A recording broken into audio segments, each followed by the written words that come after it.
Utiliser un site WordPress hébergé sur les serveurs académiques de Lille. Cette vidéo est la première partie d'une série de tutoriels qui vont vous permettre de prendre en main rapidement votre site d'école ou de classe. Je vais vous montrer dans cette vidéo comment vous identifier sur votre site WordPress.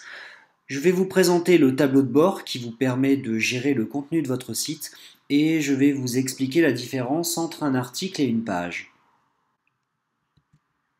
Tout d'abord, s'identifier sur WordPress. Après la création de votre site WordPress, vous recevez dans votre boîte professionnelle un email vous indiquant l'adresse et l'identifiant et votre mot de passe pour gérer votre site. Pour vous identifier, dans le menu à gauche, cliquez sur Connexion. Vous allez ensuite remplir l'identifiant et le mot de passe qui vous ont été communiqués par email. Donc moi, ils ont déjà été enregistrés dans mon navigateur. Il se peut que vous ayez également une question de sécurité qui s'ajoute.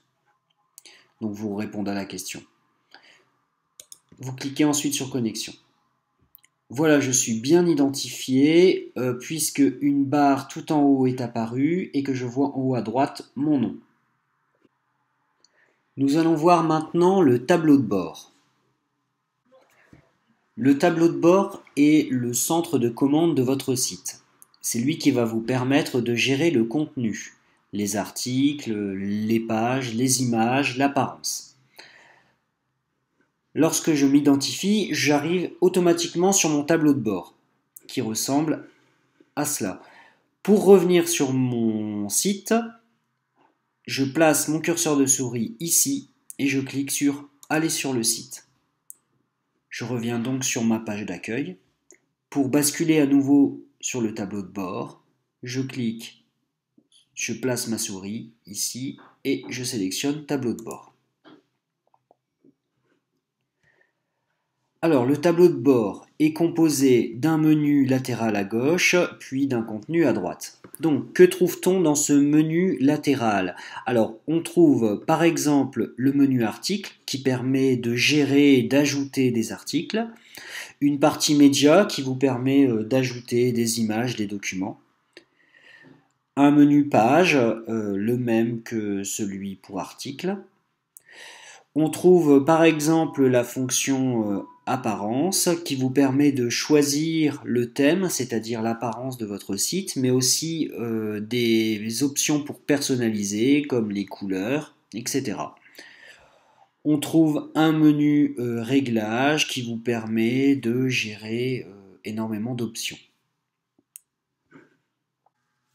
Je vais maintenant vous expliquer la différence entre les pages et les articles.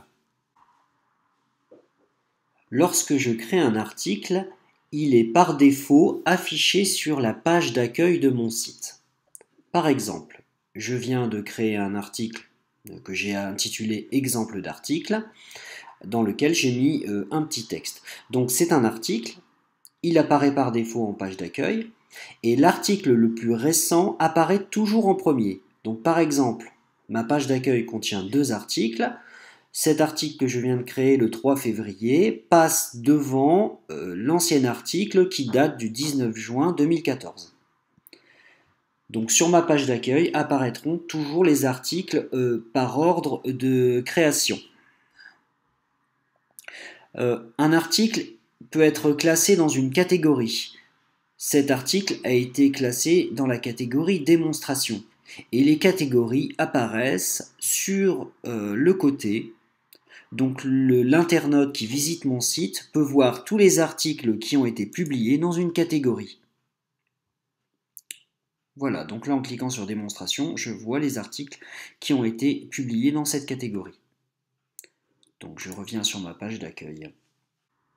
Contrairement aux articles, les pages ne sont pas affichées par défaut sur la page d'accueil.